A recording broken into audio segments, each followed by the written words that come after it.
Hello मित्रों, आज આપણે બનાવવાના છીએ બધાને ભાવે એવી અડદની દાળ। તો એના માટે મેં કુકરમાં આપણે દાળ બાફી લઈશું પહેલાં। તો તેના માટે મેં 1.5 મુઠ્ઠી દાળ લઈ લીધી છે।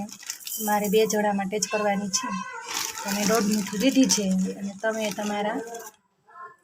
તમે તમારી જેટલી વ્યક્તિ હોય એ પ્રમાણે વધુ કે ઓછી લઈ શકો છો। તો હવે આપણે તેને 1 થી 2 થી 3 પાણીએ ધોઈ લઈશું। તો જો આવી રીતે આપણે દાળને 1 થી 2 પાણીએ ધોઈ લીધી છે અને મેં 1 મરચું અને અડધું ટમેટું નાખી દીધું છે। સ્વાદ જરૂર મુજબ મીઠું પણ નાખ્યું છે, 1 થી 1.5 ચમચી જેટલું। અને તો તમે આવી રીતે દાળ બનાવશો તો તમારી પણ અડદની દાળ એકદમ સરસ અને સ્વાદિષ્ટ બનશે। તો હવે આપણે તેને ઢાંકણ મારીને 2 થી 3 વિસલ કરી લઈશું। તો આ રીતે આપણી દાળ બફાઈ ગઈ છે। તો હવે આપણે તેમાં થોડું પાણી નાખીને 1 થી 2 ચકરી બ્લેન્ડરથી ફેરવી લઈશું, 2 આટા જેટલું।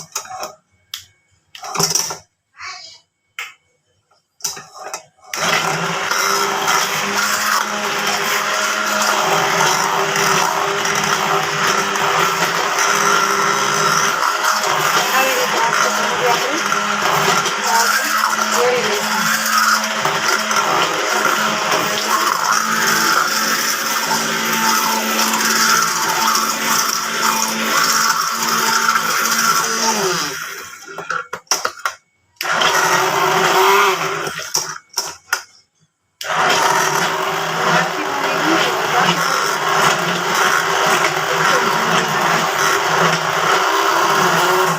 આપણી દાળ હવે ચેરાઈ ગઈ। હવે તેને વઘાર કરીશું।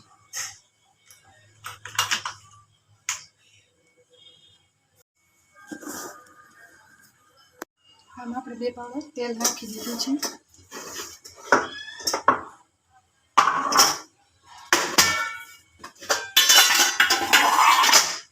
એમાં રાઈ નાખીશું।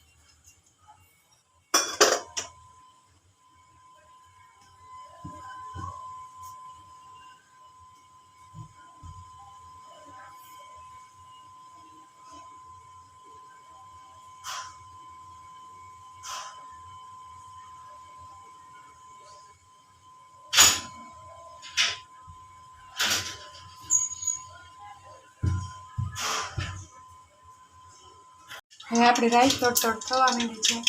હવે આપણે તેમાં લીંબડી નાખીશું,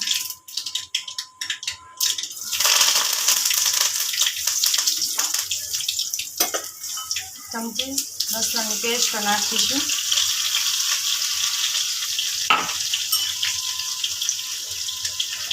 અને જો આ વિડીયો તમને સારો લાગે લાઈક કરજો, શેર કરજો અને સબસ્ક્રાઈબ કરજો।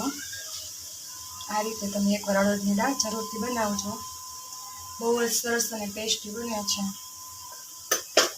હવે આપણા કાંદા તેમાં નાખી દઈશું। અડધો કાંદો ને અડધું ટમેટું લઈ લીધું છે, ત્યારે આપણે તેમાં નાખી દઈશું। થોડીક વાર રોસ્ટ થવા દઈશું।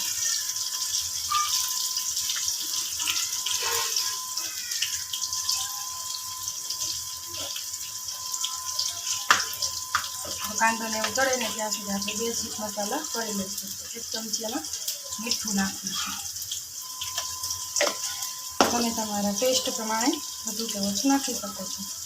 આટલી હળદર નાખીશું, અડધી ટીસ્પૂન જેટલું જીરું નાખીશું। 1 ચમચી જેટલી આપણે ચટણી લાલ ચટણી પાવડર નાખીશું, જે આપણો દાળનો લાલ કલર સરસ ન આવે।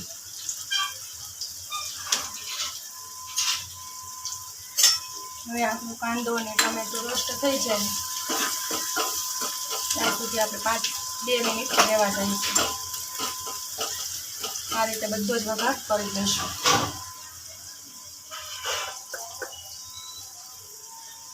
એક કાઠીઓ લસણનો લઈ લીધો છે, એટલે મેં બધું જ લસણમાં નાખી દીધું છે। અને તીખું તમે તમારા ટેસ્ટ પ્રમાણે કરી શકો છો, કેમ કે આપણે બાફવામાં પણ 1 મરચું અડધું ટમેટું નાખ્યું હતું। હવે આપણા કાંદા પણ રોસ્ટ થઈ ગયા છે, તો આપણે દાળ નાખી દઈશું।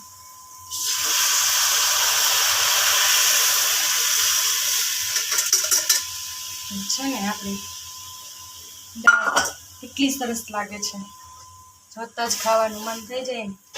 નાના મોટા બધાને બહુ જ ભાવે છે. આમ તો આને બાજરાના રોટલા સાથે પણ ખાઈ શકાય. ઉનાળો હોવાથી આપણે તેની સાથે ભાખરી બનાવેલી છે. ભાખરી સાથે પણ બહુ સરસ લાગે છે. બાકી ગુલાબી દે ને એવી સરસ દાળ અડદની દાળ બની છે.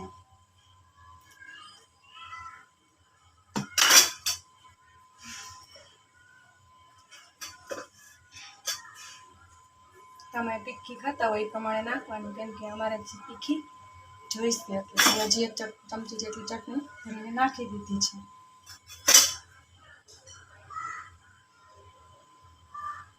રીતે આપણી અડદની દાળ બનીને તૈયાર છે. તો આ ટેસ્ટી અને સરસ અડદની દાળ બધાને એકવાર બનાવીને જરૂરથી ખવડાવજો અને ખાજો. અને આવી રીતે એકવાર જરૂરથી અડદની દાળ બનાવજો. તમારી અડદની દાળ પણ બહુ સરસ બનશે અને બધાને બહુ જ ભાવશે. તો આ રીતે આપણી અડદની દાળ બનીને તૈયાર છે. તો આવી રીતે ભાખરી સાથે રોટલા સાથે પણ ખાઈ શકીએ છીએ. તો આપણે અડદની દાળ, છાશ, ભાખરી અને મરચાંનું અથાણું અને લસણ કાંદાની કેરીની ચટણી, તો ખાવાની તો મજા જ પડી જાય. તો આવી રીતે તમે એકવાર જરૂરથી બનાવજો અને બધાને અડદની દાળ ખવડાવજો. આમાંય તે અડદની દાળ તો નરવી, એટલે બધાને એક વખત તો અઠવાડિયે ખાવી જ જોઈએ. તો આવજો. જય શ્રી કૃષ્ણ, જય સીતારામ. જો આ વિડીયો ગમ્યો હોય તો લાઈક કરજો, શેર કરજો અને સબસ્ક્રાઈબ કરજો.